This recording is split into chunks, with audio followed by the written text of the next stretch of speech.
Beyond? Beyond. Beyond. Beyond. Really just a lot of variety and energy levels. Welcome, everybody, to Podcast Beyond, episode 490. I'm still not supposed to call it a podcast, but some of you are listening at home. I'm Max Scoville, and I'm joined today by Alana Pierce. Hi. Brian Altano. Welcome to breakfast. What? I just wanted to say that. All right, then. And Marty Sleva. I like that you're trying out some weird catchphrases. Yeah, just really always, as usual, just leaving the garage with one wheel still in the garage and fire coming out of the back part of the car. I'm not a mechanic, so I don't know what you want. We got a lot of good stuff to talk about today. Call of Duty World War II got its big official reveal. Marty, you reviewed What Remains of Edith Finch. Marvel vs. Capcom got a story trailer. We have our questions and reservations about that story. Doesn't look very believable. And we played some VR games, and yeah, let's talk about that stuff. Wait, we made a reservation to like eat at the story? You didn't hear a word I just said. Well, you said we have reservations for the Marvel vs. Capcom story. Yeah, they have a pop-up Marvel vs. Capcom cafe in Japan. Delicious. So yeah, I would absolutely go there. Yeah, they probably have that. Anyway, I'm just watching you two tassel down there. It's wonderful. you played. You didn't play anything. You played. You checked out Call of Duty World War II. What is it? Yeah, I went down to Sledgehammer and I got to talk to the devs and see a couple levels of Call of Duty World War II, which is obviously this year's Call of Duty game. Working title, right? It's just Call of Duty. It's actually not World War II. It's WWII. So That's what they're calling it? Reviving the Wii. Yeah. All right. Sort of silly name aside, the stuff I saw has me really impressed, honestly. They have been saying this whole time that the series is going to go back to its roots. And I'm like, well, what exactly does that mean? But from what I saw, it is a really interesting, believable, grounded World War II story, which in video games we haven't really had a whole lot of this generation. And the immediate backlash is like, well, you're just doing this in a response to Battlefield 1. That was going to be my first question. No, I've been doing this for ages, right? Yeah, Sledgehammer released. 3 years, right? Yeah, they released Advanced Warfare, which was the Kevin Spacey one, fall of 2014, and immediately started working on this. So whether it's a Dante's Peak, Deep Impact kind of thing, or Armageddon, what was the other one? Doesn't matter. Happy Feet or Surf's Up. Yeah. There's almost no way that this is actually a response to what it's done, and it's basically a coincidence. Yeah, it totally isn't. But yeah, so November 3rd, it's coming out. Another game, sort of staking its claim in the fall. The thing that I find really interesting is they say like they're done. They don't want to tell a superhero story, which is what Call of Duty's become. Like you are ostensibly in a mech now. You double jump, you wall run, you ground pound, you have jets, you're firing off future lasers. You were flying a damn X-wing in the last one, basically. Yeah, exactly. And so you're placed in the shoes of this 19-year-old kid. You start off, at Normandy, which is something that we've seen in film and in games a ton throughout our lives. But the thing about this is like they were like, we don't want regenerative health. So it's not the Halo, hide behind a rock and all of a sudden you get your shields back. It's if you get shot, you need to find a medic. You need to find your own medic. So you need to scour the battlefield and like, where's my medic? If you run out of ammo, it's not just like, oh, I'm going to start picking up all these things. It's like, where is someone else in my platoon? That sounds like this is some of the most upsetting of the apple cart that Call of Duty's done in a second. Honestly, yeah. They're known for being so kind of like measured and iterative with each release, and they're like, we've added more graphics, but it's kind of a thing But in this case, this is like they're kind of throwing the formula out the window. Yeah, and the things they're saying even about the story is like they're like, we don't want to shy away from the mores of the time of anti-Semitism, of racism, of sexism. They're like, you're going to have like your best friend is Jewish American. He's going to have to deal with like what he sees in this war. You come across a black platoon, and there's animosity between certain members, like certain people in your platoon who are like, I don't like this guy because of the color of his skin. They showed the cast of characters and includes people of color and women and kids and old people. Like you play as a kid? I don't think you can play as a kid. So you play 95% of the game as Red Daniels, who's this 19-year-old kid. And when they said 95, they were like, you would never do anything that this kid wouldn't be able to do. Right. And so I have a feeling if there's like you're flying a plane level that you're going to play as a different character, or like if you're manning a tank or something, you'll play as a different character. So I'm wondering if the whole medic thing means that we will have more distinct classes in multiplayer. I think that is definitely what it means. Didn't they touch on this? Yeah, touch on that a little bit. So obviously the reveal we saw was 95% single player focused. But yeah, they announced divisions in multiplayer, which is sort of, it sounds like it's going to be a class-based thing where you are leveling up and sort of like going through the hierarchy of what the actual armed services is like. They announced a thing called Headquarters, which sound to me almost like the Destiny social spaces, which seem pretty cool. A co-op story mode that has a completely new narrative. It's something completely different than that's cool. the main story mode. And then sort of a narrative-driven multiplayer mode where the example they gave was that half of the people are it's D-Day, and half the people are the allies storming up the beach, and half the people are the Axis, repelling them. And so it's sort of asymmetrical in that way, which I found super interesting. Does it sound like it's going to sort of the course of battle will sort of shift the way the match plays out? It's not just point based, or like yeah, I mean that's again everything at this point is speculation with multiplayer. They said E3 is going to be the big reveal.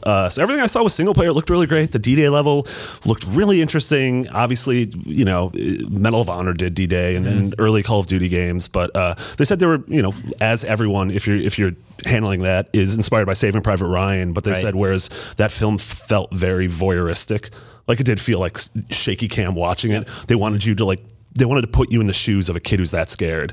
And one of the interesting things I saw is that as you're sort of going from hedgehog to hedgehog, which are those like big sort of iron things on the beach, when he hit the dive button, it wasn't like a power slide. It wasn't like, snapping to cover like Gears of War. It was a kid diving into the sand, like holding his head down, which I found really interesting, like as a gameplay mechanic. Call of Duty has often done a good job of, I'm not the biggest fan of that franchise, but they have done a good job of making war ugly. I think that they, even since No Russian, obviously, have not tried to make things pretty. Yeah. And that's something that I know really appeals to me in a way that it feels like it's historically accurate, and I'm actually going to learn something or gain a perspective. Yeah, I think that's very important. That's a really good point too. But I think on the flip side, they haven't really handled the sort of fragility and nuance of it as well. Like the whole press X to pay respects thing is part of that is the video game medium becomes difficult to do that. But the other part of that is I don't know, there is that sort of big bro mentality that comes with a lot of Call of Duty stuff, and I think that heavy-handedness fits into a lot of their game design historically. I'd like to see if that can change this time around. That said, there was a time, like you said, where we got those Saving Private Ryan games every other year, and it's been a long time. Last one that was World War II in the series was 2008, right? Yeah, it was World at War in 2008, so almost a decade, like an entire generation. A long way. Also, I was just thinking about this, and I've never been really interested in World War II stuff. Just as a time period, it doesn't fascinate me. That said, I'm not turned off by it or anything. Sure. But I felt the same way about Battlefield 1 and World War I. I didn't really care about the technology or the gear at the time. So this is I'm usually more drawn to railguns and exoframes and crap like that. But I'm weirdly excited to see what they do with this. I think also just because it's not going to look samey. Yeah. It's not going to look anything like recent Call of Duty games. It's impossible for it to. I think the pendulum's always swinging. I think people got fatigued on World War II and sort of historical shooters, and then we moved to future tech and sort of robo stuff, and then I think the pendulum's coming back to this. Yeah, also maybe it'll do something for the kind of the macho bro shooter attitude, the fact that this is so stripped down and so much about you're a 19-year-old kid, you got to find a medic. Yeah. My concern is more I think they can get the core game down. I think the multiplayer is where it's going to get a little crazier, but how do you approach zombies? You probably shouldn't. Right? I mean, it's interesting because Sledgehammer is, founded by the heads of Visceral, who created Dead Space. Right. And so there's a lot of folks who worked on Dead Space there. But you don't want to be like, my grandpa. Yeah, but I mean, I think Call of Duty is always three disparate towers. It is single player, it is multiplayer, and it's zombies. And we're going to get a Call of Duty movie. I don't think we're going to get a movie where the first half is a one-person survival story. The second half is 90 characters shooting each other. And then the third half, zombies. Yes, three halves, is going to be zombies. Although, that sounds like a Zack Snyder movie to me.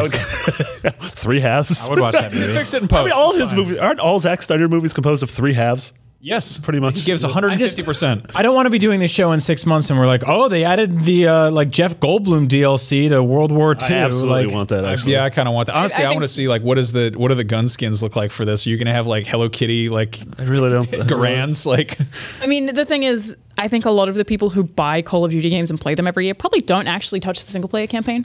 And I think there's this weird cycle of you can see a feedback loop of people saying Call of Duty sucks, and then the next one gets announced and they're like, it still sucks, and then they buy it and then they love it and then they hate the next one again, and it just keeps happening. It's people buy them because they want to stay up to date with the latest game and they don't want to lose the huge community of people who are playing multiplayer. So I think they'll stick to that. And there was that Steam group a couple years ago of all these people protesting the new Call of Duty, but boycotting like Modern Warfare 2 they're or all something. playing it. Yeah. Well, and it's also like, you know, the Infinite Warfare trailer had historical downvotes on YouTube. Also, this month in MPD, Infinite Warfare is still in the top 10. It was So still the highest selling game of last year, wasn't it? I imagine, or GTA Minecraft. GTA Great Minecraft game. always sell well. Really good game. I love to play that on my Android phone. Now, you talked about the D-Day part. There's something here that really interests me is Hurtgen Forest, which is German-Belgian border, and it's lush greens, a surreal mist, and running rivers. It was gorgeous. So one of the things that sucks is I got to see two clips of single player missions that they didn't show in the reveal. So I sort of just I had to use my fancy words to paint that picture. But it was just gorgeous, natural environment that in the opening was untouched by the horrors of World War II until you start getting bombarded by German artillery. And it pretty much became a horror game with these giant trees splintering and falling around you. And that sounds amazing. I talked to the sound designer about how they went up to Muir Woods. They found like Killed 400 or 500 large trees. They found trees that were already falling down. Well, they said they were already. It's a lot George Lucas. They said they already fell down. Yeah, it was probably the trees that speeder bike jumped into, or like the Ewoks made love on. Was that happens. what it did? Yeah, When two that's Ewoks canon. have sex on a tree, it breaks. Definitely Get the canon. lumberjack Warwick. But they just have video of them, like, you know, they have their microphones and they're just like tearing these things apart, and it sounds like bone shattering. Like it was tough to listen. So to. they did go to Muir Woods and mess up some trees. Yeah, but the trees were already messed up. It was like that when we got there. It's like finding a dead body by the river and poking it. It's I mean, fine. these are the same guys who I don't know if it's the same studio. I forget which one it was. Why did I say got it to that? They needed to get the sound that all the of time. a car falling off a building, and they were like, "What's the cheapest way to do that?" And they're like, "Let's buy an old car and drop it off a building." And it's like, well, that's a really practical way to get a sound effect. Yeah. You know, people used to like step on tin cans and celery with I like. feel like that's probably not that expensive. Yeah, it's probably Depends on not the that car. bad. Or the building. Yeah. I think that I don't think it's more expensive in different buildings. it definitely is. Some buildings are higher. It's a lot more money to get a car. If you get a really expensive car at a really cheap building, you might just break the building, and then you get a sound of a building collapsing. They actually, the way they got the sound of the tanks, like the interior of the tank and like the clanking of the metal, was that they went to this like abandoned silo on Treasure Island, and it was just filled with like garbage and graffiti, and they would take the garbage like up several levels and just throw it down the silo onto other garbage. Really? Like, and I was like, did you guys get tetanus? They're like, oh yeah, we all got tetanus shots. That's what happened to the Mythbusters set. right? Weird enough. So I think this is really cool because if you look at the last few Call of Duty games, they're like exceedingly busy. Like every Yeah. environment's just like there's a washing machine and a sink I and hate 70 that. walls and graffiti in a language that we shouldn't have put in there. And then there's just like toilets and like pipes and they're just busy. There's garbage Yeah, everywhere. I mean and- they've all been used future. They've all been Yeah. like distant future, cyberpunk, space, whatever, and it's all very man-made, which is kind of more conducive to. If you're making it out of computer graphics, then it's like, yeah, of course, futuristic stuff is easier to make. Making realistic nature stuff is like kind of an exercise in landscape painting. And isn't Glenn Schofield like really big into that kind of stuff? Yeah, we follow each other on Twitter, and it's very odd because every now and then he'll tweet out, he's like, "Here's this river I painted," and I'm Yeah. like, "That's quite beautiful." So- you work for one of the most like violent on paper companies in the world. That's awesome. So like one of my favorite things about Battlefield is the fact that it is a gorgeous game. And then you're running around stabbing people with shovels. It's like it's this weird kind of dichotomy of like really beautiful natural stuff and then like the horrors of man. Yeah. And the fact that they're taking a break from the used future and robot skeletons to be like, hey, here's untouched past. Here's a bunch of German guys having a smoke break and then trees start exploding. Yeah, and they said that this isn't. They didn't want to do I think their term was greatest hits of World War II. So there's nothing in the Pacific, nothing in Africa, nothing in Italy. I mean, it makes sense. No, I Greatest know. hits. This is like this. I don't know if they had minefields then. This is a minefield. It absolutely had minefields. Did then. Yeah. Well, I don't know. I agree to disagree. Well, not I how think I'm on the right side of history on that one. I guess we'll have to check the history books on this one. Okay. Also, can we talk about whoever the guy is in all of the post-apocalyptic circumstances who just spray paints help on a wall? Yeah. Oh yeah, that guy What sucks. does he want? He wants help, obviously. I finished Alien Isolation over the weekend. That game really does drag on, and there's Yeah. so many things of graffiti that's just like help or like get out. Like Yeah. who did this? Yeah. Go home. It was weird in it's Get the Out when equivalent they of, went to like- the house and there was just Get Out was written in graffiti. everywhere. It's sort of on the nose. I like it because it's like the equivalent of just being the guy who posts like Who made this? When you share something on Twitter, it's like you didn't really like try to find it. You're just kind of like frantically shouting into it. Yeah, it's post-apocalyptic first. Yeah. First. So it was like, don't trust them. Am I the only one? Am I the only one who's looking for survivors?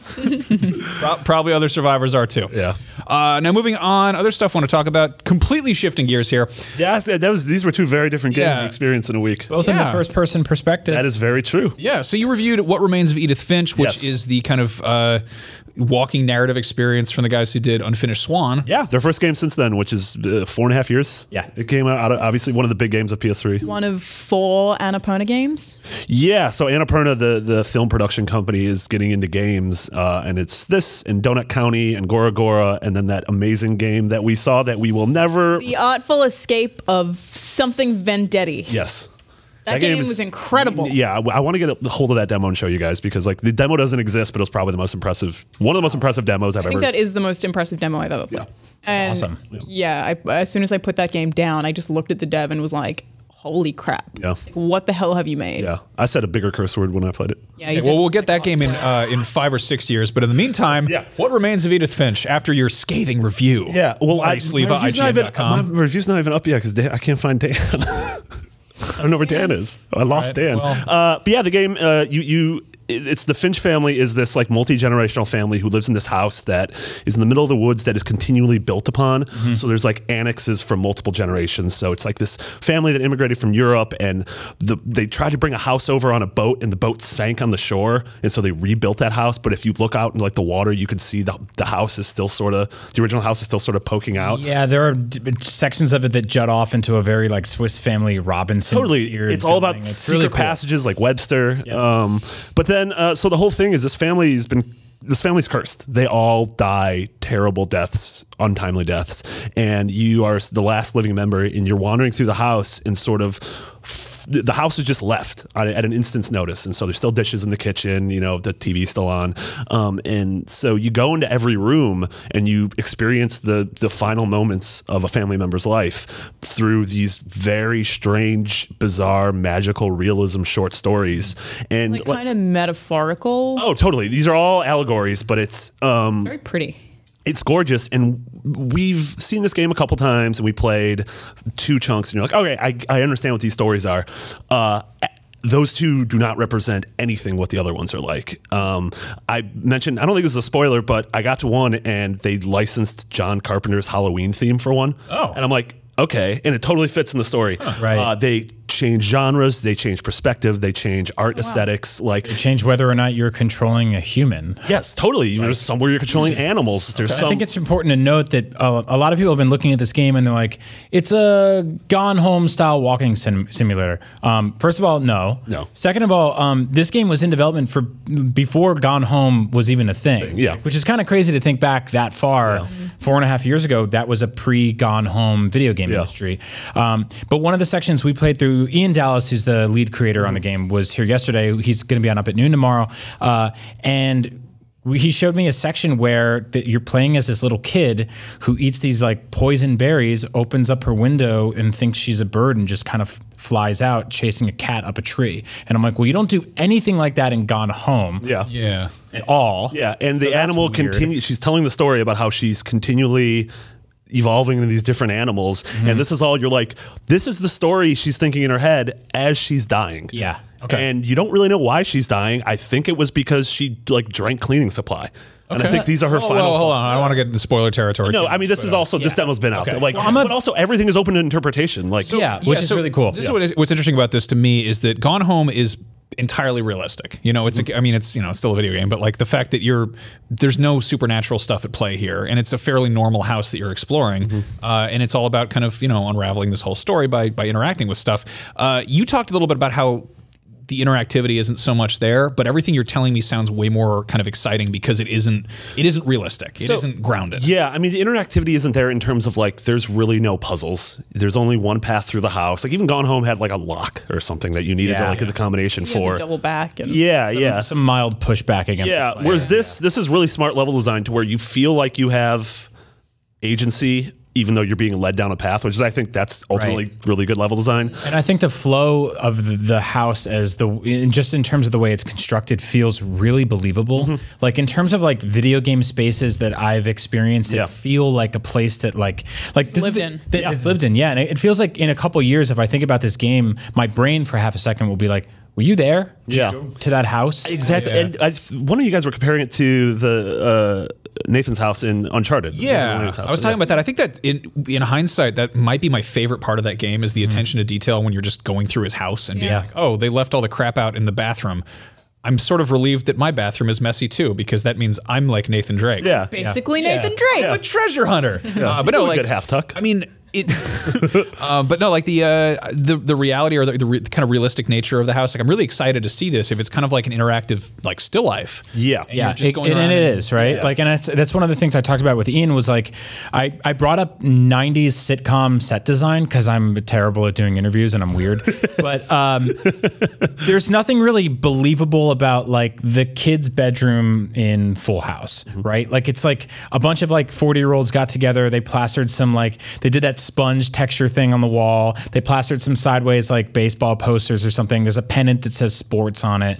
And you're like, that's not real. Like, no kid, like, kids are messy and weird, you know, and like they pin things to the wall and they leave toys in weird places, and nothing really, a kid doesn't just leave his dinosaur toys together. There's like a Transformer and a G.I. Joe and a Jurassic World dinosaur all hanging out at the same time.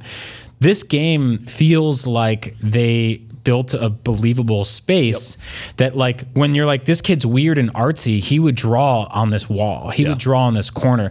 When you open up a sketchbook or a notebook, you're like, that's the way that notebook would look. Yeah, you know? so it's also, I feel like from what I played, the actual spaces that each of the kids lived in feels like a character of its own. Yeah. And that even if you don't see the kid in it, you can picture them. Yeah. It's like, okay, this kid really likes space, and everything in his area is so distinct from the other one, even though they're in the same room. And it's like they each feel like they have their own personality, and I kind of like how disjointed the entire house is. Yeah, and I really like, I can't emphasize enough like how important it is to go in, because we've been talking about like everything we've mentioned so far is stuff that they've been previewing for. I played some of this stuff. I played some of this stuff 2 years ago at Judges Week. The stuff after that I didn't know was coming is so surprising and so just, I got so out of left field, and I love it. Like, I absolutely loved it, and I can't wait for people here to talk about it. Like, especially people who've played Unfinished Swan, which is such, I mean, if you haven't, I mean, it's on PS4 now. So, yeah, I don't know. This is, I think, a really special game that. How long is it?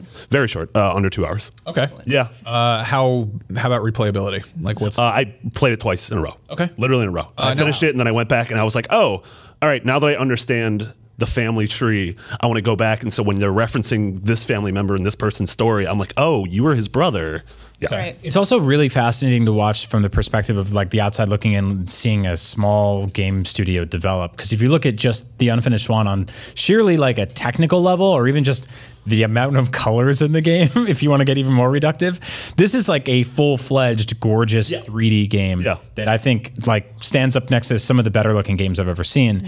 And then the Unfinished Swan was basically just like this, you know, it's a picture book. Yeah, this paintball simulator picture book where you slowly filled in colors. And Unfinished Swan was one of those things that in an animated GIF you can understand the mechanics of that game, where you're like, why is everything white? And then all of a sudden your character throws a black ball of paint, it splatters, and you know, adds texture to the level, and you're like, oh, this is what I'm doing. I'm painting nothing into something. Yeah. So this game's out now. It's on PS4 and PC. Yeah, I think it's $20. Yeah, super highly recommended. You said on the title screen there was there like a creator mode or something, or what is? I don't know. So when you download the game, it says, what do you want to play first? Play or create? Yeah. I don't think that's a thing. Yeah, I think that was just like a weird. I think it was a weird pre-release thing that we had. Unless there's like a build a kid murder simulator coming to that game. And if that's hidden in the game, I should probably rewrite my review because I did not touch on that topic. Real weird. But yeah, really cool. And especially given I'm 50 hours in Persona now. Everyone's played Zelda and Horizon and Neo, these giant games. But like 2 hour game sounds awesome right now. Totally. One sitting. Yeah. Anyway. Yeah, definitely check out Up at Noon this week for more. Yeah, I'm excited about this. We got our first kind of proper story trailer and a release date for Marvel vs. Capcom Infinite today. It's coming out September 19th, and we have a villain.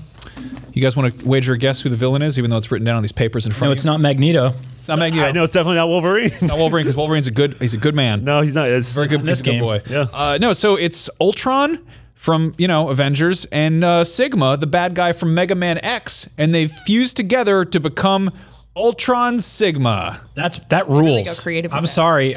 That's awesome. That's just dumb enough. It's great. Yeah. So that's what I'm really worried about with this game is it doesn't seem dumb enough. Like we're seeing them kind of strip out a lot of the, I guess, kind of, at least with the kind of early pre-release stuff, the kind of goofier elements of Marvel vs. Capcom. They've got kind of mostly like proper humanoid characters in here. I think the most sort of over-the-top person you see is, what is it? It's Mega Man. Right. He shows up, and everybody else is kind of just like a normal, like a person who you could kind of see existing in the Marvel Universe, which is sort of weird because then you've got like a Super Nintendo boss who shows up and fuses with a robot. And you compare this to something like Injustice, and like I'm typically primarily a Marvel guy, but Injustice has like the Flash doing a fatality where he takes you back in time and makes a dinosaur eat you, and then you've got this, and it seems like they're almost like getting more grounded in the Marvel universe, Right. and then they also don't have X-Men. I mean, I'm sure that we're going to see character announcements probably out of Evo. And there'll be a ton that we haven't even seen yet. But they also, like, with 3, at least waited kind of until the end to announce the weirder stuff. Whereas I think right now they're trying to focus on recognizable characters. Okay. especially, I mean, Understand. like Sigma from Mega Man X. Everyone's favorite. this trailer, every Marvel character is someone who's currently in the MCU. Yeah. They're from Miss Marvel to Hulk to You just Captain want America. Amaterasu again, man. Like, Well, that's it. like, look, we all? let's be completely honest here. Like, Capcom kind of botched the launch of Street Fighter V. That was kind of a huge miss for them. Yeah. It impacted their sales. It impacted the longevity of that game, which I think has still sort of developed a long tail community. Max and I played it for a while here at IGN. It was a really good game. It's really fun. It just was light on modes and light on content. And it grew to be something that I think now you can look at kind of like Battlefront, Yeah. where you're like, if you would waited a year, it's there. But with that community, like to come into a game like that a year later, it's tough because you're getting your ass kicked. So I have a feeling they're going to do what they can to get this one right. But I think the fears about it tonally and the roster are definitely like justifiable fears right now. Yeah, Also, I mean, it's a story trailer for a fighting game. Yeah. I mean, the story for Street Fighter V was like came out like 3 months after launch or whatever as Right. DLC. Yeah, it's really weird that, like, if they try to play this story seriously, it's gonna come off so dumb because the whole thing about the games all have dumb stuff. yeah, but it's gonna become so dumb because this trailer is whatever the Ultron has sex with Sigma and they make a child or whatever, and the think child's that's the how that bad works, guy. but- Yeah, that's in and the the child's the bad guy, and he takes down Thor, and he takes down Hulk, and he takes down Captain America, and then all of a sudden you hear pink, and it's human man Chris Redfield with a little Beretta, pink, pink, and I'm like, what? Why is this? Why is any of this happening? Like, I feel like everyone making a game like this just needs to go play a little more Smash Brothers, because there's a thing in Smash Brothers, like in especially the GameCube one, where like Snake shows up and like he's got a rocket launcher, but how does he work with like Sonic, who's like a blue rat with feet? I mean, regular rats have feet Fast too. legs. I mean, we're gonna have a nice rat with feet who's named Rocket Raccoon. That's true. He's a real yard rat, but no, I mean, I think it's good that they're gonna have, and it's gonna be silly. They're gonna have I'm like a yard weird- rat. Yeah, you little yard rat, little dumpster bandit. But no, like they're gonna have like funny stuff. You're gonna have Chris Redfield and probably Nemesis and people like that showing up, and I kind of hope they get some of like the awful like redneck family from. I would love if Resident Evil one 7. character is just the entire Baker family. Yeah, just Ma Baker. And or he just whatever. starts cutting off people's arms. That with a would be chainsaw. really cool. I think it'd be hard to hit that T rating with that, but Oh man, what if it's Grandma Baker? She's just there in the wheelchair. Oh, really dude, weird. they should just have her show up Show up. random matches. Yeah. I mean, because Those they wet basement boys. Yeah, because they always have that thing where you can the Wet Basement Boys. That's like the worst bluegrass band. They always have that thing where you can call in. There's whatever 60 playable characters, and you can call in another 100 weirdos that they're like, well, you're not good Yeah. enough to be in the game, but like, yeah, I hope Ma Baker comes rolling in. Is Beautiful Joe in this game? They haven't announced him yet. He was in the last one. Hopefully. Better be in this game. yeah. All of this discussion is weird to me. Like, I love Marvel vs. Capcom. It's always been my favorite fighting game alongside Soul Calibur. And I'm not like, really hope they have this. I'm like, I think this game's going to be great no matter Yeah. what. Like, I'm so stoked they're I making don't- another one. yeah. I'm like, Also, I don't mean to we come just got across like negative about it because it's gonna be fun and silly. I'm just worried that it's less silly than the last one, and I need silliness when the men fight. We just got colors. the Disney Afternoon Collection from Capcom. Imagine if Scrooge McDuck was in this game.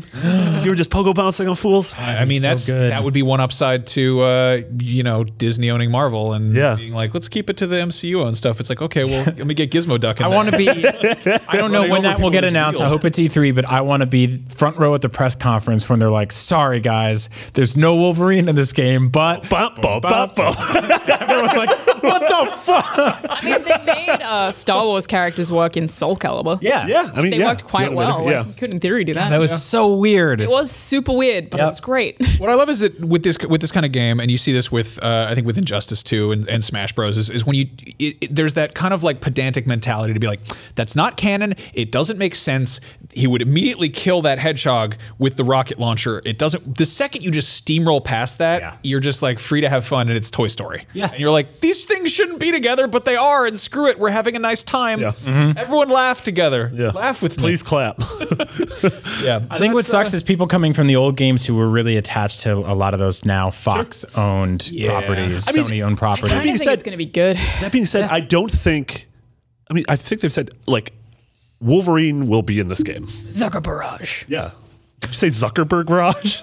Zucker Barrage. So the thing that I'm okay with is I've played a lot of MvC, and people online end up using the same characters over and over and over again. So the idea of taking the Fox characters out, totally fine with it, because it means that everyone has to like adjust. Relearn. You're thinking about Fox characters? Like actual Fox, like Eek the Cat, Fantastic Mr. Fox, Bobby's World.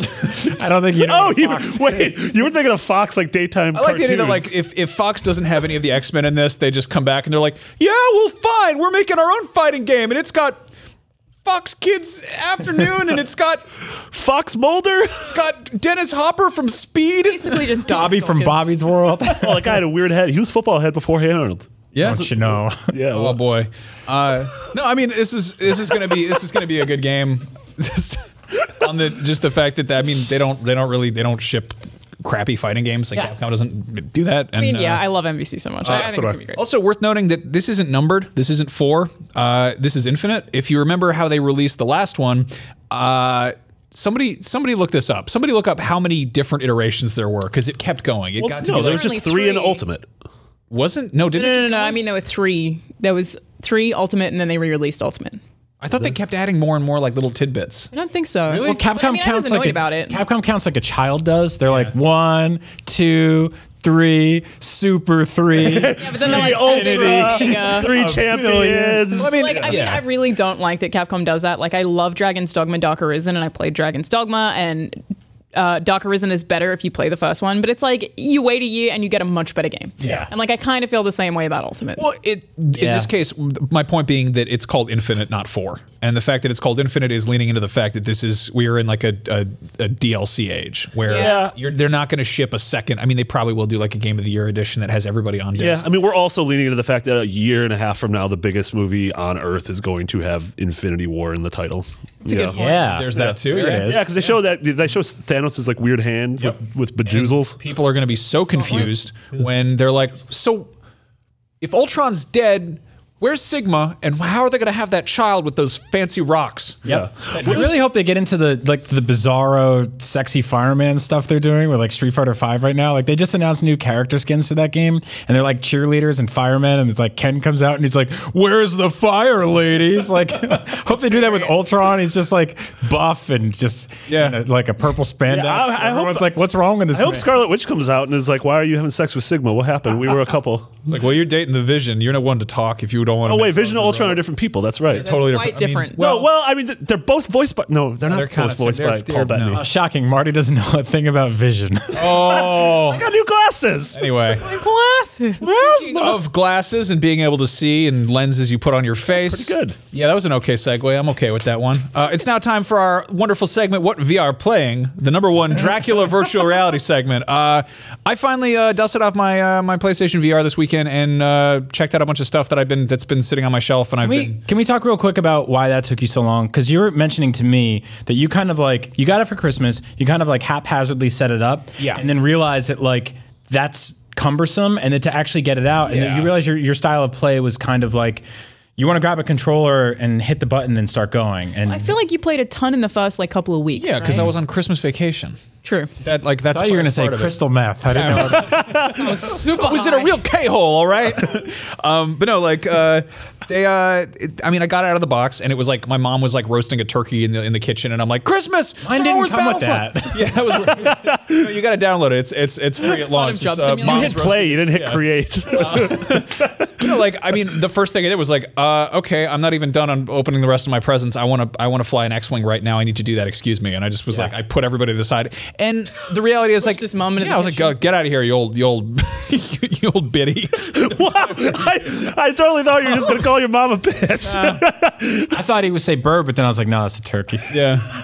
Anyway, so I don't know. I set this whole thing up, and it was kind of like I just put the camera up there, and I have like wires running every which way, and it's like the reality is if you have it set up like that, you can kind of you can make use of it, but you also might need to like move your coffee table or clear out some space. Yeah. And most of the time when I'm in my living room, my fiance is also there, and she's either playing on her Switch or watching a movie or something. And the way I was playing most of VR, I played through the bulk of Final Fantasy 15 wearing a hat on my face. It's so weird. Yeah. Was it one of those like beer hats where you had the straws going in your mouth? It was the PlayStation VR headset. Oh, that's what we're talking about. Yeah. Available in stores sometimes. Follow the bouncing ball, Marty.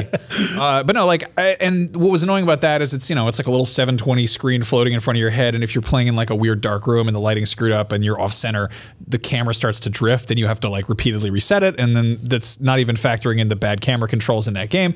Kind of a weird experience, and I wouldn't say it turned me off VR, but I was also just like kind of taking a break from it. And then the big thing that I skipped because I like having a limited amount of urine in my pants was Resident Evil 7. Yeah. And then I've kind of been I keep needing to go back to it. Did you have no urines in your pants? Yeah, I mean, you get a little bit in there now and then. Oh, You can't help it. Yeah. When people startle me around the office. Or something. I don't know about you guys. I got a real strong urethra, so my stuff's just sticking in. It goes want to only hear where about I want your it to go. urethra. Can we use this as a breakout for this episode? Anyway, I got to check out Eagle Flight. Urethra are playing. Damn it. Anyway, I finally played Eagle Flight after that long walk to get here. Scroll! Eagle Flight is awesome. Holy crap, I'm so... I hate that game. Really? Yeah. Ow. You didn't play the single player stuff. Hate it so much. Why? The sound design. We don't like the bird noise? Scroll! It just does it over and over and over again. Only in the I battle played it for mode. like 10 minutes and was like, I can't. That's not in the single player my face. campaign. I like when you die. One of the first things I did was just intentionally just fly directly into a deer's asshole and then explode into feathers. You can do that in the Great single player noise. campaign? Yeah. I mean, I don't know about Dude, the- single player is Take back really good. everything I Single player is said. really good. No, it's gorgeous. I haven't even touched multiplayer. I just screwed around. I was like, this is exactly as cool as Brian made it sound. It's one of the launch titles, correct? It was? Launch window, yeah. Yeah.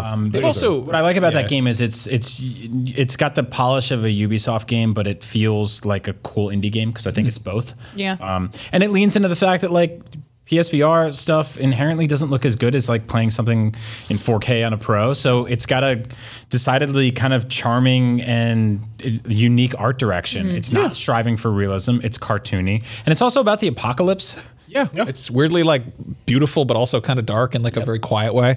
Anyway, that's really cool. Highly recommended. I also played Starblood Arena, which we talked about. That is such a sad game in that it's being sent out to die. Like we talked about this. It is a multiplayer shooter. It's got a lot of kind of like it's like somewhere between I don't know, like Eve, Valkyrie, and Riggs and Borderlands, I would say. Yeah, it's got kind of almost like an Overwatch level of sounds cool to me. cartooniness. Yeah, I think you dig it. It is incredibly cool. It's also just it's not super like it made me a little bit queasy, and I have like a pretty good stomach for VR because you control like in every direction basically, and it's a multiplayer shooter, so you got to find people to play with, or you're playing with bots, and it's just kind of like you're flying around in like these weird like space hallways and shooting stuff. And How did you fare with Riggs in terms of motion sickness? I didn't love it. It wasn't. What sucks about Riggs, besides the fact that the studio went under, is that the comfort options in that game are not really in the demo. So people playing the demo looking for an experience that's indicative of the main campaign are not really getting that. And I had the full version of the game, and I was like, wow, this is way less pukey. Sucks. Yeah. Oh yeah, because there was one part that had just a lift or like an elevator, and I was like, oh boy. Do you get like afraid of heights with stuff like that? No, but I get really do bad in motion some sickness. VR games. Like, and I got that too. I have a pretty like an ironclad stomach when it comes to VR. But when I was reviewing the Psychonauts VR game, I brought a work PSVR home, and I set it up. I didn't really have a place to put the camera, and so I just sort of put it on top of my TV, but it was like very thin, and halfway through playing the game, it fell off. Oh no! And it was one of the most terrifying and immediately nauseating experiences of my life. I think that's the closest thing we have to just somebody walking up and unplugging you from the Matrix. I mean, seriously. Seriously. Like it was to the point where I like ripped it off and like it messed up. Well, my I've noticed that glasses. with my setup at home because like if somebody walks in between my TV and the camera or my headset and the camera, everything gets jittery. All those people you got living in your house. Well, yeah, you know, I have about 20 or 30 refugees living at any given moment. Someone's got to take care of them. It's a problem, and I'm solving it. Your apartment's so small. When Mitch worked here, he was playing something on Vive, and for some reason it like cut out and a connection went off, and he nearly fell over because it was like such a jarring thing that he was just like, "Oh, I have no idea how to react to this." Which Do you is think your character's going to fall over a bunch in Battlefront? I hope so. Probably. I think they add a lot of new falling mechanics. But you're playing VR Invaders, right? VR Invaders is the newest one. Invaders? VR Invaders is like, if you're comparing it to something like Eagle Flight, which is like weird and indie and open world and you're a bird, or Starblood Arena, which is like a high octane like multiplayer shooter, VR Invaders is probably the most stripped down but also immediately accessible experience you could have. This is the kind of thing, if I was like a weird dude with a van who was trying to like scrounge up some money, I'd be like maybe taking the PSVR to birthday parties and being like, hey, try out the VR shooter. Right. saying VR Invaders, I keep hearing it like you're saying it with like with the German accent. VR Invaders. Invaders. Oh, this is what we are playing. Like I said, #1 Dracula virtual reality podcast. But no, like it's super simple. It's basically Space Invaders, but you're in a virtual space. You use PlayStation Move, and like one hand is a shield, which you can use to like deflect blasts, and then the other one you're just shooting a ray gun at like these little robots flying around in kind of like classic sort of Space Invader formation. And it's like wave based. There's like a survival mode, and there's like a level system one, and then there's like you have the option to turn the story mode on and off, which should kind of tell you exactly how not necessary the story is. Yeah. I mean, there's this whole thing that I think they're kind of going for like a Portal vibe where they're like, you're in a test chamber, but oh no, the robots got hacked, and there's like a lady talking in your ear the whole time. And it's like, it's solid. It's solid. It's just not super interesting, but it's kind of interesting to see like all three of these games sort of together is like, here are the different directions that PlayStation VR or just VR as a whole is kind of going. And it feels like none of them are really kind of getting it 100% right. Yeah, I think that there's an issue with PSVR right now. #1 in communication and just getting people's headsets on to play these things, right? Because you don't know they exist unless you go digging around for them. You have to go to, Ryan Clements does that article for PlayStation.com, The Drop, every week, where there's new stuff in there. And unless you dig through that and get like 3/4 of the way down and see the little word that says like PSVR, you're probably going to miss this stuff. Like, I mean, you can poke around the store, but even then it's like, it's hard to see exactly what the new stuff is every single week. There's no advertising campaign for it. There's nothing like that. But it's also, it is odd. And I think that there's a kind of like a pricing range issue where you're like, is this a $10 game? Is this a $20 game? Is this a $30 game? You've seen companies try to do full-fledged $60 games on PSVR, and they're not necessarily like, I don't know if people are ready to drop $60 on a PSVR game just yet, because it still sort of feels like getting on a ride in an amusement park. Reminds me a whole lot of Vita launch titles when they were still trying to make that a AAA system, when really it thrived on strange little indie experiences. Yeah, I just really hope we get a lot of support at E3. I hope so too. I mean, one of my highlights of the press conference last year would have been the Batman reveal. Like, I was so excited about that, and that game came out really solid. And it's like, it was great, yeah. I hope we get more things that are like that, and that they support them being bite-sized, but still give them marketing. Yeah, I still need to check out the Lara Croft one. Oh, that's really cool. Yeah. I'm waiting for them to put out the Final Fantasy 15 one where you're Prompto's camera or whatever. But I love the idea of big AAA games having this little kind of like side auxiliary mission. thing. Yeah. And it makes films are doing it as well. You know, there was one that I tried at CES that was just for Power Rangers. Yeah. So it's like they're using marketing materials as like, it's basically a unique way to show you a trailer. And I really like that. They should, like the Power Rangers thing and the American Horror Story thing that we did, those should be free downloads, because those are ostensibly ads. Those should be free downloads that anyone with any VR headset can just mess around with. There's this weird like flow chart I'm seeing happening with game development now, where it's like, are you making a game? Yes. Is it a VR game? Yes. Is it coming to PSVR? No. Yeah. And I'm like, oh, we were so close. Well, Oculus is killing it with exclusives. Because they just paid for so many of them, and I feel like PlayStation hasn't done that quite as much. Yeah, I wish they would bridge that gap better. Like, come over and sort of be like, how do we entice all of these Vive and Oculus games to come to our platform, and just really build that out? You know, like, I don't know what Wave 2 of PSVR looks like. Yeah, I know what Wave 1 looked like. I had a really good time with it. I gushed about it on this show about how much fun I had with all those games. Resident Evil was one of the coolest things I've ever tried. I don't ever want to do it again. That might be probably the best VR game. Like aside from things that are gimmicky like Job Simulator, etc. But it is basically what I want is an experience that I can play either way. Either way, exactly. And I think that's why you look at like the Switch right now. We get this question every single week. It was like, will we get a Vita 2? Why is the Switch successful? I think the Switch is successful because it's a handheld and a console. And Vita was a handheld that like did some console stuff kind of, but the idea of just like this works here, but if I don't want to do it like that, I can do it over here. Yeah. Resident Evil, I could play in 4K on my TV, or I could just jump over to play VR. I was like, this section's gonna be awesome in VR. I'm gonna try it like that. So more things like that would be really cool. I just don't know what that looks like, and hopefully we'll find out in a month and a half. Yeah. We did play one game that isn't out yet, which is coming to PSVR. Star Trek Bridge Crew. Yeah. Which is kind of akin to Werewolves Within, which Ubisoft also did, but they're really leaning into the whole idea of doing VR party games where it's cooperative. In this case, everyone plays a different role of a crew on a Star Trek ship.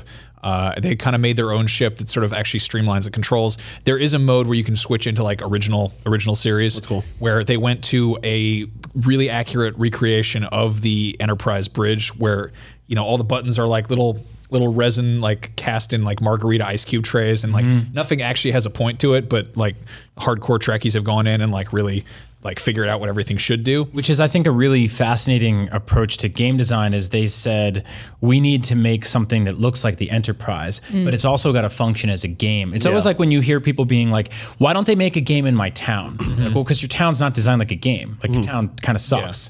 Like I love New York City, but like that's a boring video game because it's a grid. Is your commute fun? Yeah, exactly. So they had to figure out a way to go like, how do we turn these buttons from this 1970s TV set where they used like plastic mold and margarita ice cube trays and like old carpets they got. They're not labeled. You have to like switch them on basically. But the whole thing we're playing with Oculus and the Oculus touch controllers, which is really funny because you can point your fingers and do like, and the whole time we're all just like clap, clap, clap, clap, point, and just being kind of idiots. Which is incredible. There's a Let's Play we put up on IGN that's it's me and Brian and Casey DeFritas and John Ryan, and it's really funny. It's so fun. I was the captain of the four of us, and we all have different roles. And when you play this, it's very different than Werewolf Within, which you reviewed, right, Alana? Yeah. And were you like? I really liked that game, but it was unfortunately like unforgivably buggy on launch. Like there was things where I actually specifically reviewed it on PSVR where you would have to leave a lobby and then go back in, or your mic wouldn't work. Like it was just a bunch of terrible problems. And I kept being like, hey, Ubisoft,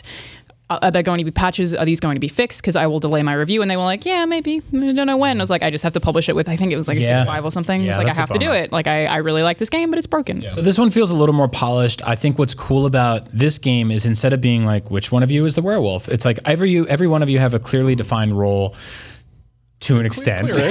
There's a lot of technical jargon. I was the captain and I didn't really know what I was doing, half because I didn't want to and half because it was more fun to just screw around. And everybody had their own sort of roles, and people just like, you could physically see their characters turn around. Like John Ryan kept turning around and pointing at me and being like, hey, what should we do? And I'm like, I don't know. Don't point at me. Don't point at me right now. Shoot space with the fire. I don't give a shit. What an incredible captain you are. It was great. Yeah, it was like, right? But you could play incredibly serious if you wanted to. We just didn't. No, and that was great. It's good that it gives you the option. Don't love that, but I mean, it's one of those things. It is much more of a simulation than it is like a game. It's trying to really capture that level of like, like Star Trek is sci-fi. Star Trek is hard science fiction. Star Wars is goofy ass space fantasy where you fly like an X-shaped ship that shoots lasers and goes pew pew pew, and it's like very fun and colorful and loud. Star Trek is more like, all right, we need a tactical scan. We've got to get closer, and we've got to reallocate assets. Like there's an element to this game that's like it's like spreadsheet asset management. I feel like Star Trek is more about personalities and relationships. Yeah, I would say that because it's most like a social experiment. So you're totally right. And most of Star Trek takes place in the interior of a ship.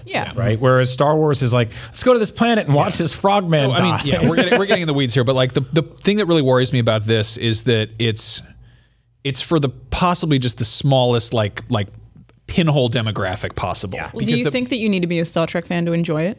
I think you need to be a Star Trek fan to pay $40 for it. Sure. And I also you need to have a bunch of other friends who own a PS4 and a PSVR and are willing to pay for it. Very baseline. You're looking at having spent $2,000 on everyone having like we do a PlayStation show together, and two of us have PlayStation VRs. Yeah, in our rotating, you know, cast of chairs here, like two of us have that. That's Hard to call you all. I stole one from work. That's fine. At home. You can do that. I reviewed Psychonauts and I haven't touched it since, so I should probably bring it You know, back. if you admit a crime on a podcast, it still counts. What if the Star Trek game also had a werewolf element to where halfay through, all of a sudden one of you turned into a werewolf? Like on a ship? werewolves, so you should watch Star Wars because there's a couple in the cantina and there's a couple in Maz Kanata's pirate castle.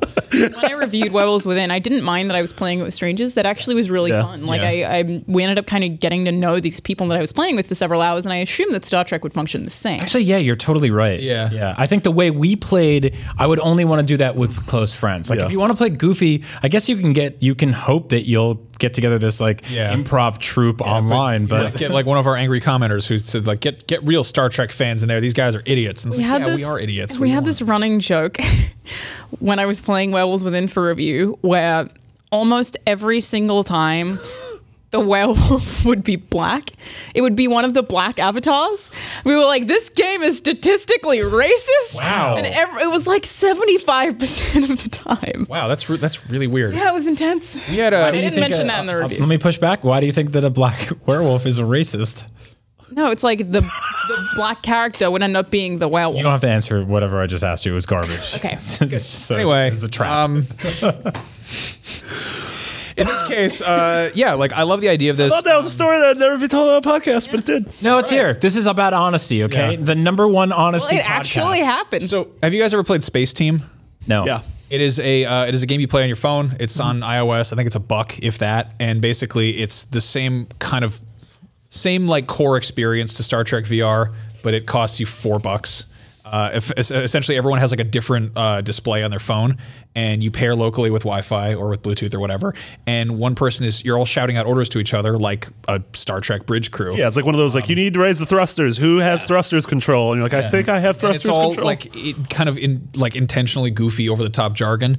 And I feel like Star Trek like sort of modeled itself after that, but leaned into the like faithfulness to the source material. But it's like, oh, maybe this isn't going to really hit the mark. I don't really see a world in which this is like a successful game. I think it's really cool. I think it's one of the most like I put it in the same category as one of those like $600 like 18-inch tall hyper realistic Boba Fett figures that maybe I'll buy someday. But it's like, who's this for? It's for you. what? Well, I think it's like That's not a piece of software. It's like it's a product. In this case, a whole team developed this piece of software, and I don't know how they continue to support it. I mean, I think it'll go in extreme ways, right? Like when I look at Gran Turismo, I'm kind of like, it's not for me, it's boring. But then like I knew a guy in college that like built like like a driving chair in his like tiny studio apartment, and it had like a wheel, and like his friends would come over and take turns getting in it. Like, Cisco. yeah, exactly. We work with the guy that did this, right? Like, it's to me, that's like, why would you do that? All he plays. Yeah. There's a guy in the show who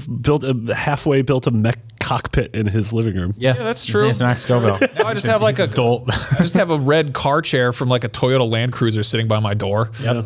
Dog sits in all the time. The garbage is right out front. Yeah, well, anyway, like I want to see cool VR stuff like this, but it seems almost like it would have made more sense to just make a kind of generic VR space game that had Star Trek DLC. I will say that, like, I think part of our hesitance about all of this is the fact that it says Star Trek and not Star Wars. If this said Star Wars on it, said Star Wars, you guys would be different insufferable. conversation. You would be like, you'd be walking out of the room. We'd still be like, can we keep going? Yeah. Like, Yeah, I mean, I haven't played this game, but everything like Marty, we spoke to someone about it at Ubisoft's E3 event last year.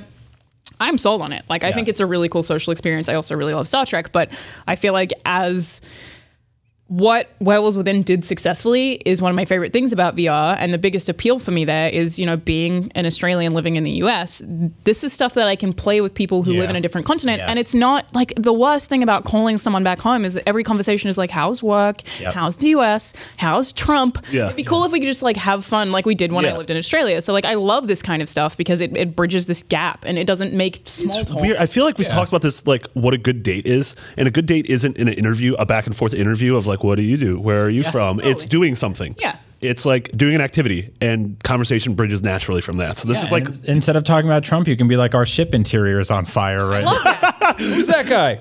Who is he? Who's that man? Who is he? Yeah, the pointing and the hand stuff in this game is great. I don't know how it's going to work for Move.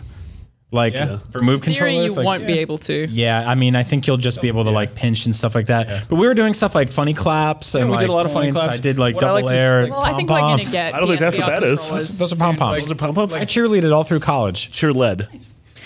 Yeah, JR and I both like accidentally spawned as the same Vulcan dude with mustaches. So That was really freaky. we both look like evil Star Wars guys from like the other dimension or whatever. So And I'm the captain, and they're both sitting right in front of me, like these sick twins, and they're just like yelling at me and pointing the whole time.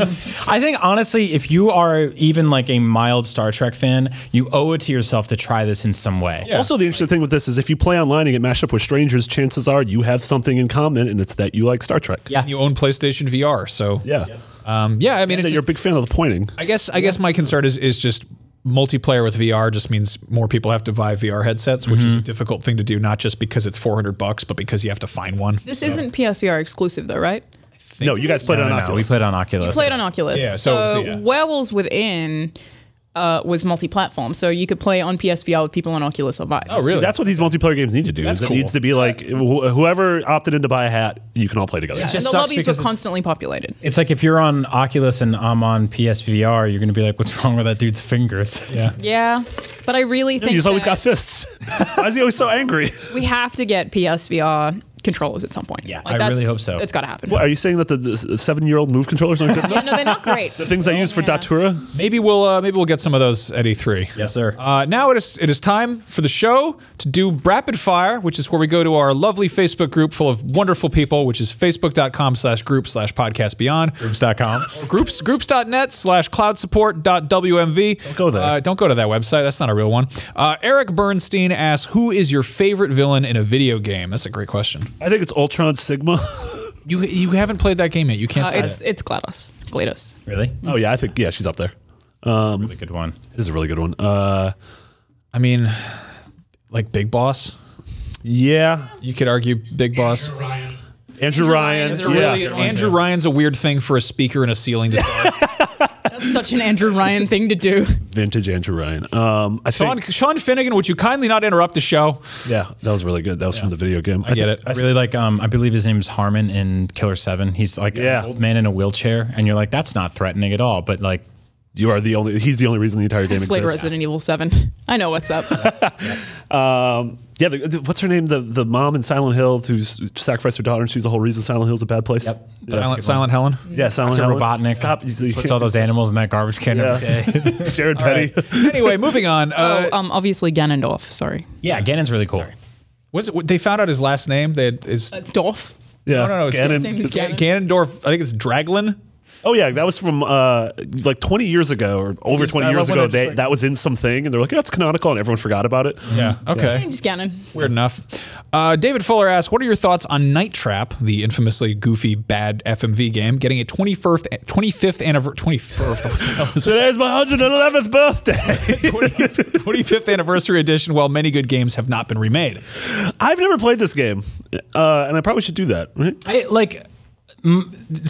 Yeah, okay. It's a bad game, and it should never come back. But here it is. But this game did not come back so that others could perish. Like it's like one of those things where someone's like, you're like, oh, they should there should be more strong female characters in games, and they're like, well, there should be more strong female characters everywhere. What about? And you're like, well, how about just we solve one problem? Yeah. That doesn't mean that we're ignoring all the other Getting ones. Night Trap 25th anniversary doesn't mean we don't get Mother 3. Those are exactly. completely different. Yeah, I mean, that said, it's a baffling decision. Decide just one remake this Yeah, year, folks. It's Night Trap. It's also this is the fact kind of that game I- that probably 3 people ported over in a couple of weeks. You know. Also, like, I mean, I've owned Tango and Cash and like on 3 different kinds of DVD/Blu-ray. That doesn't Why? mean the Criterion Collection doesn't exist anymore. You know, Yeah, there's that's always true. going to be some idiot like me who buys dumb, campy, ironic stuff. I also think there's like something good about playing bad games sometimes. Absolutely. I'm cool with it. It's the reason nowadays.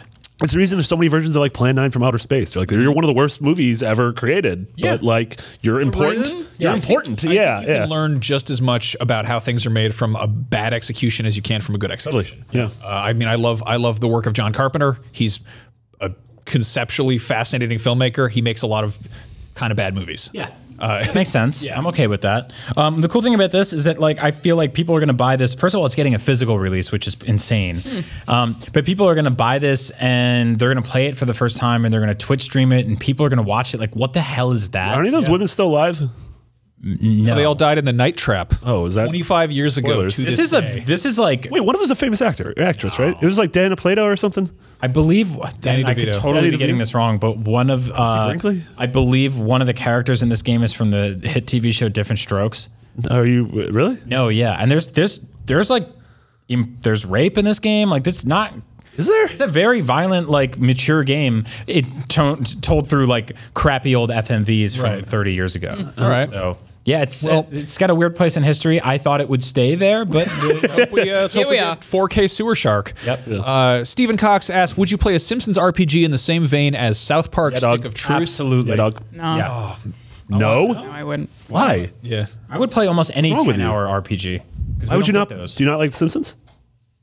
I mean, I don't think that would translate to as interesting a video game in that same format. Hit and Run. What? Hit and Run's such a good game. I love like a Simpsons like open world RPG where you're just playing as like one character running around. Like kind of give me like Secret of Mana, but with like Bart Simpson. You know. Did you play Hit I and feel Run? like if you take the Simpsons arcade game and you added sort of more action RPG turn-based stuff to the fights, like I'm into that. Am I the only one who's talking about Hit and Run? Simpsons great. Hit and That Run. was good. Yeah, Hit and Run was real good. It was Grand Theft Auto, but with cartoon voice. I also like the EA like 3D platformer Simpsons game. Like it wasn't tremendous or anything like that, but it was cool. Was it The movie one or It was came out around the movie. It didn't have much to do with the movie. It just kind of gave them excuse to make a cell shaded open world Simpsons game. I gotta Not really say, open world, like but my relationship with The Simpsons, like seasons 3 through 9 are basically perfect, and it really kind of sucks that it's still on, and you get people who are like, no, it's just it's good again. I'm like, it's on life support, man. It's been dead for a while to me, but like I'd still love to see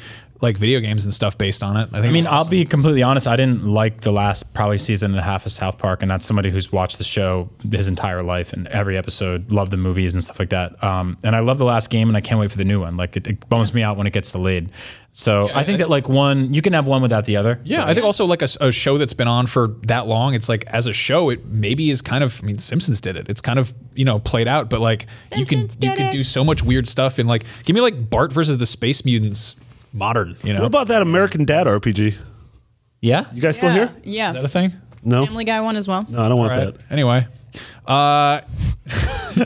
Emma Vicarian Browning says, as a cosplayer, I want to know if you could cosplay any video game characters, who would you choose?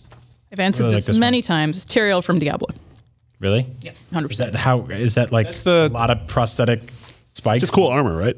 I mean, it's cool armor, but he also has like you can't see his face, and he's got these sweet like blue wings. And I've seen people do it really well. Like I love that character design so much. Like I love his sword. I just think he looks awesome, but I don't have the time or skill to make that. So Yeah, I spent hundreds of dollars on military surplus stuff to dress up like Punish Snake last year, and that was awesome. Got my dog a tactical vest. I'd love to do Aloy. That'd be really cool. So who would you do that you haven't done? Probably just Solid Snake, honestly. Like maybe just another more Metal Gear stuff. Then again, also it's like you kind of want to just pick something that's like real comfortable. I've seen people do really cool stuff with Solid Snake with the makeup because they try to make it look like old shading. Yeah. Like it looks really that's cool. awesome. You did it on Halloween with the like sort of the Borderlands thing. Yeah. That's cool. Basically, like what, people polygons? pretty much. Wow, that's people try and make themselves awesome. look old. You can do like the Pepakura, like big head mode, like in Konami Crazy Kart Racers or whatever. I don't like that. That's a little spooky. You can't do that with makeup. You can't make your head bigger with makeup. No, you do. It's No, you can't. Pepakura. No, stop saying Pepakura. Pepakura. Why is he doing that? What about you, Marty? Who would you play? I've been playing a lot of Persona 5, so I'd like to do Morgana, who's a very nice cat. I don't even. Possibly a boy or a girl. I think it's a girl because her name's Morgana and voiced by a girl, but everyone says that she's a boy, and so I have a Who am photo I? on my fridge from my Halloween party of you dressed as your like dollar store banjo. Oh, sexy banjo. yeah, it was sexy banjo actually. We just had you had like a bear spirit hood and a backpack. Yeah.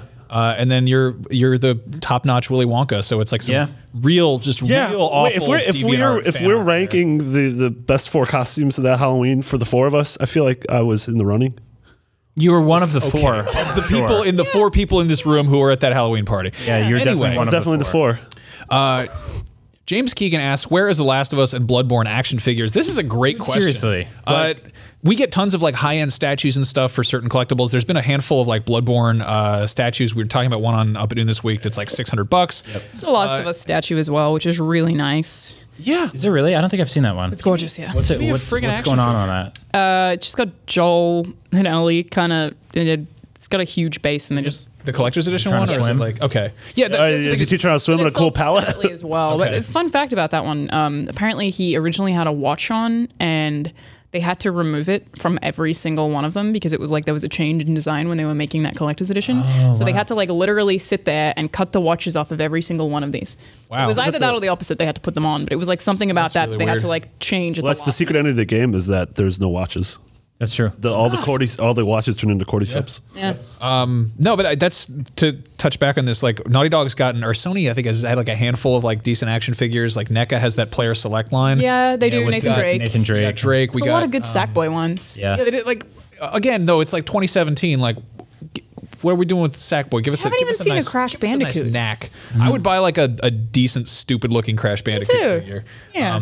The whole thing though is that there are a lot of people who I think see like figures and statues and figurines and action figures as all sort of the same thing. I like stuff you can pose. I like stuff you can play with and put in weird positions. And Yeah, like, I like statues and figures. I don't like posable stuff. What I don't like is that everything just naturally becomes a Funko Pop, and that's fine if you collect those.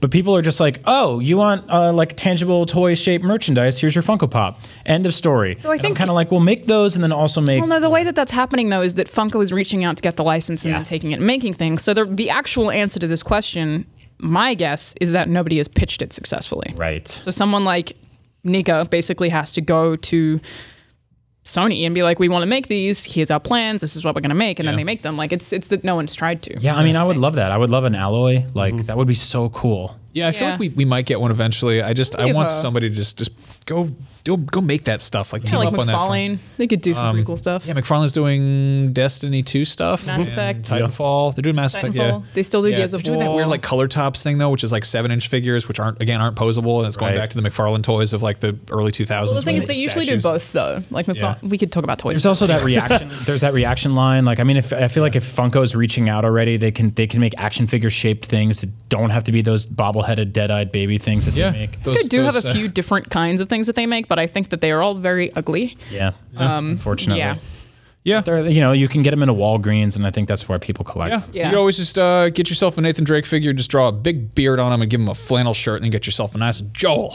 Yeah, actually, if you can make custom Bloodborne figures, I'll just show us those. I will put those on Up at Noon in a heartbeat. Would be Just super cool. go get yourself a nice mop, and then get one of those like plastic horse figurines and put the mop on it and leave it in your yard for an entire winter, and it'll look like a proper Bloodborne boss in no time. There we go. No, seriously, like if you want to kit bash some custom PlayStation action figures, we will absolutely show those off on IGN. Yeah. If you're listening. On that note, let's bring things to a close. As always, you can find us all on Twitter. I'm Max Scoville, Alana's Charlanazard, Brian is Agent Bizzle, and Marty is McBiggity's with sir. 2 G's, McBiggity, singular. Whoa. Not two. Yeah. There's only one McBiggity, and it's you. Oh, thanks, man. That's really sweet of you. Except there's someone who's just McBiggity with there one is T. another who McBiggity He on oftentimes gets looped into threads and is like, I'm like, very confused. Please stop. It seems like he has a bugger as a profile picture or something. He's a nice guy. Yeah. be Also, fair, a house clean out. We are going to be moving the day that Beyond goes up. So it's going to start going up on Tuesdays All right. relatively soon. You get even earlier. You get even earlier. Yeah. Yeah. So we'll spoil all the things. Like what happens Tuesday night.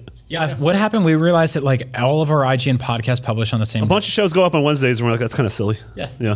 Yeah. Anyway, we're doing It's that. like you just have the worst Thursday. That's what you need. Yeah. And if you like to follow what we do, head over to youtube.com/IGNBeyond and subscribe over there because we put up videos and stuff there. Be sure to check out our Star Trek Bridge Crew Let's Play because it's very, very stupid. And on that note, Beyond. Beyond. Beyond. Yeah. The end. Oh. It's over.